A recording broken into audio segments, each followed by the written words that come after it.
इनका भी बहुत शुक्रगुजार हूँ, क्योंकि इनका वो इदारा है जो दौरान सर्विस मेरे तमाम अफसरान की जो कैपेसिटी बिल्डिंग है, यानी कि उनके इल्म और हुनर में इजाफे के लिए तरबियती प्रोग्राम फराहम करते हैं।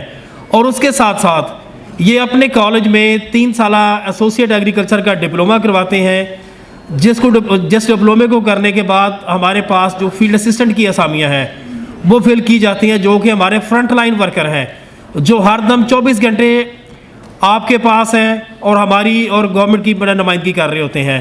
तो अकील साहब आपको भी शुक्रिया। इसी तरह हमारे 2 सीनियर डायरेक्टर साहबान तशरीफ़ रखते हैं NARC, जो कि हमारा फेडरल तहकीकाती इदारा है, उसमें उनके क्रॉप रिसर्च इंस्टीट्यूट के डॉक्टर अरशद साहब तशरीफ़ रखते हैं, जो उसके डायरेक्टर हैं। और फिर जो क्लाइमेट स्मार्ट एग्रीकल्चर पे काम कर रहे हैं डॉक्टर बशीर साहब, ये भी डायरेक्टर है NARC से, ये भी नुमाइंदगी कर रहे हैं।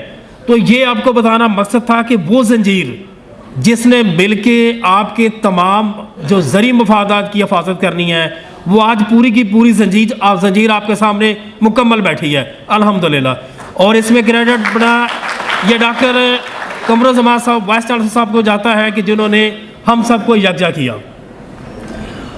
और इसके बाद नेक्स्ट स्लाइड, इसके बाद मैं थोड़ा सा आपके साथ ये शेयर करना चाहूँगा।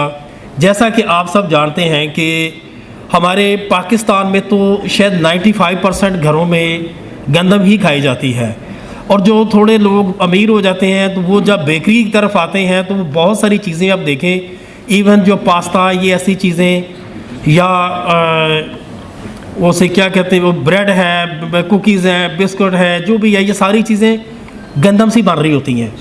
तो गंदम ही हमारी बड़ा मेन खुराक है, इसीलिए इसे स्टेपल फूड अपना कहते हैं। और ये हमारे जो तवानाई की जिस्मानी ज़रूरत है ना, जिसे कैलोरिक रिक्वायरमेंट, तो उसका 72% जो है ये दे रही है सिर्फ गंदम जो है हम पाकिस्तानियों को। तो ये इसलिए भी अहम है। और पाकिस्तान इस वक्त दुनिया भर में 8वां ज़्यादा गंदम पैदा करने वाला मुल्क है। अगर मैं ये बात करूं कि हमारे पास जो अल्लाह का दिया हुआ ज़मीन का तोहफ़ा है, हमारे पास तो अच्छी नीयत है और मेहनत करने वाला जिगरा है, तो हम सचमुच इस 8वें नंबर से 5वें या 4थे नंबर पे आसानी से आ सकते हैं। और इंशाल्लाह हम डॉक्टर साहब की ज़ेरे क़यादत आज ये वादा करके उठेंगे कि आइंदा 3 सालों में हम जो है अपना कंट्रीब्यूशन इतना बढ़ाएंगे कि इस 8 नंबर से हम बेशक 7 में आएँ, इंशाल्लाह हम इसको बढ़ा के दम लेंगे। उसके बाद मैं ये बड़ा समझता हूँ कि बढ़ती हुई आबादी के साथ जो गंदम की डिमांड बढ़ रही है, और जाहिर है कि इसे 2 तरह से हम पूरा कर सकते हैं। नंबर 1 कि इसका रकबा बढ़ा दिया जाए, नंबर 2 इसकी फ़ी एकड़ पैदावार बढ़ा दी जाए। अगर हम पहले की बात करें तो इस वक्त जो हमारा महकमा शुमारियात है, स्टैटिस्टिकल डिपार्टमेंट है या क्रॉप रिपोर्टिंग सर्विसेज है, उनके शाया शुदा डॉक्यूमेंटेड रिपोर्ट के मुताबिक VC साहब की ज़ेरे क़यादत इस डिवीज़न में अल्हम्दुलिल्लाह 4.6% रकबा बढ़ा, जो कि 69,000 एकड़ है और 6 ज़िले हैं। तो आप बिलीव करें कि डिस्ट्रिक्ट रावलपिंडी और डिस्ट्रिक्ट जेलम में 20-20 हज़ार एकड़ बढ़ा है, डिस्ट्रिक्ट अटक में 18,000 एकड़ बढ़ा है, डिस्ट्रिक्ट चकवाल में 6,000 एकड़ बढ़ा है। इवन जो सबसे छोटा ज़िला है हमारा मरी, जो हालिया साथ शामिल हुआ है बतौर डिस्ट्रिक्ट, तो वहाँ पे भी पिछले साल के लिहाज से डॉक्टर साहब 1,000 एकड़ बढ़ा है। और ये बात मैं समझता हूँ कि जिन ज़िलों में लाखों एकड़ काबिल काश्त अराज़ी थी उन्होंने बढ़ाया, वेल डन, बहुत अच्छी बात है। लेकिन जिनके पास काबिल काश्त अराज़ी कम थी और उसके बाद उन्होंने मेहनत की, मैं सर थोड़ा सा शेयर करना चाहूँगा। जब मैं स्टूडेंट्स के साथ डिस्ट्रिक्ट मरी के विजिट पे था ना, तो उस कैंपेन के दौरान मैंने एक मीटिंग कर रहे थे, तो फार्मर से पूछा कि जनाब भाईजान आपने कितनी काश्त की है? उसने कहा जी 4 कनाली। मैं बड़ा उठ के मिला, मैं कहा जनाब आप तो बहुत कीमती हैं आपने बहुत अच्छा किया, लेकिन मैं क्या ये बताएं कि ये जो हालिया बारिशें और हमारा फ्लड्स आए, सैलाब आए, तो जनूबी पंजाब और सिंध में बहुत सारे लोग हैं, पानी खड़ा शायद गंदम नहीं लगा सकेंगे, तो क्या ये जवाज़ काफ़ी है कि उनको भूख नहीं लगेगी क्योंकि इनकी बड़ा गंदम नहीं लग सकती? कि नहीं जी भूख तो लगेगी। मैं क्या फिर उस हिस्से की कौन पैदा करेगा? कोई कौन पैदा करेगा? मैं जी आप और मैं मिल के पैदा करेंगे। तो मैं क्या आप मेरी खातर सिर्फ 3 मरले और बढ़ा दें? उसने सोचा, उसने कहा जी मैं 4 मरले बढ़ा दूंगा। सर मज़े की बात यह है कि वहाँ पे एक बाबा जी उठ के खड़े हो गए गुस्से से, उन्होंने कहा बड़े जिम्मेदार भी बैठे हैं। मैं कहती आपकी कितनी कहती? मैंने 12 कनाल लगाई है। मैं कुर्सी छोड़ के गया, जाके मैं उन्हें जफ़ी डाल के मिला। मैं कहा जनाब आप तो वाकई बड़े ज़िम्मेदार और बड़े कीमती हैं मेरे लिए। तो मैं क्या फिर देखें, फिर आप बड़े हैं तो आपको अब हिस्सा भी ज़्यादा देना पड़ेगा।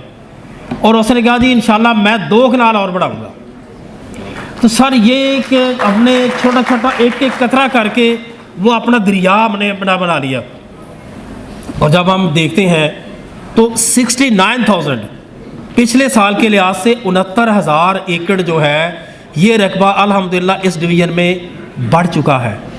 और ये जो बढ़ोतरी है इसमें यकीनन हम तो सिर्फ आके रिक्वेस्ट ही कर रहे थे ना, तो ये तो आप साहब हजरात बैठे हैं जिन्होंने मोहब्बत से इस बात को सुना और आपने उन बहन भाइयों के दुख को महसूस किया जिनके यहाँ गंदम नहीं लग सकी, और आपने फिर उस जज्बे के तहत गंदम ज़्यादा एयर रकबे पे बढ़ाई।